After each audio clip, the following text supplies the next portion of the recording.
What was normal 20 to 30 years ago, but is considered a luxury now?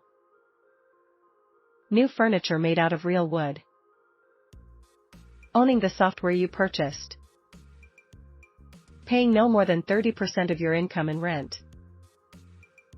Household products that didn't break within the first few years of use. My grandma had the same fridge from 1993 for a good while before deciding to switch to a newer, bigger one 2 years ago. Yes, it broke within those 2 years. My mom's wedding cookware is still going strong 25 years later, but whenever she needs new pans, they start flaking Teflon into the food within a few months. Not being expected to be reachable 24/7. Concert ticket prices. I remember as a kid, where I live, they would allow people to just visit an area of the airport from where they could see the runway and flights take off. They didn't have to pay anything for it. People would spend hours just looking at flights take off and land. Red hard at it. To everyone saying this is still doable in many parts of the world, that's great. I haven't been to those parts of the world yet, and where I come from one would still need to pay a certain amount to get in and watch from a glass cabin or so. Back in the day, there would just be a gate on the airport ground, a small barricade where you could just stand for hours and nobody would bother. Retirement plan built in to your job. Farmers markets. You used to be able to go down and get fruit and vegetables cheaper than the grocery store. Now it seems like they charge 3x more than stores do. Photographs on actual photographic paper. I know it's still possible, but oh so rare. Getting things repaired instead of buying new. Privacy. Being left the fuck alone. Buying something and just like owning it. Playing a video game without an internet connection. Not having to provide your email address for every single fucking thing you do. Single income families buying a home. Good quality fabric in clothing. I have clothes from the 90s and 80s from my mother that still hold up today. These days, I'm lucky if my shirt isn't saggy and misshapen within a year. Being able to go out every Friday after work and being able to afford it. A yearly family vacation out of the area lasting 4 to 10 days. Items not requiring a subscription each month. Legroom on an airplane. A company-funded pension plan in the private sector. My wife's grandmother retired from one of our local health insurance companies over 30 years ago with a full pension. She's 91 and still receives her pension, although the insurance company was acquired by a larger organization a few years back. It's a modest pension, but it allows her to live a comfortable and independent life. Nowadays, companies only offer 401k or similar retirement plans.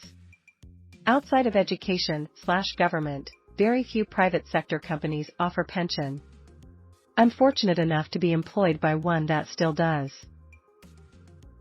Getting a handwritten letter. Being able to afford having only one person working in a relationship. Bullshitting your homies on the playground. Had this revelation last week when talking to my nephew. His friend told some blatant lie, I guess, 9-year-old, and everyone pulled out their brand new iPhones to Google his lying ass. Remember when someone would say something and you just believed them? Even if you didn't, you were in for an hour-long argument on how it wasn't possible for Marilyn Manson to remove his ribs to suck his own dick. It is a luxury because it takes either credit or popularity to just be believed these days. Shit, I doubted half my professors just because they were old. Family vacations. I remember going on road trips regularly and even flying once or twice as a kid. Now that I have kids, there's no way I can afford a week-long trip to the Badlands, Grand Canyon, Disney/Universal Studios, etc. Best I can do is a day trip to the Dells maybe once a year. Boredom. There's always something to take your attention nowadays. There's literal lifetimes of entertainment on a single streaming service. Phones. There's tons of free and cheap games that can just eat hours of your time. Social media. YouTube, etc., etc., etc. 20 to 30 years ago, if there was nothing you wanted to watch on TV, you either sat through it or found something else to do. Games had to be bought in stores, so it was more of a process buying them. Once you had them, you committed to it or bought a new game. Sometimes there was just legitimately nothing to do. You had to get creative with your downtime. Make your own fun. Pork belly.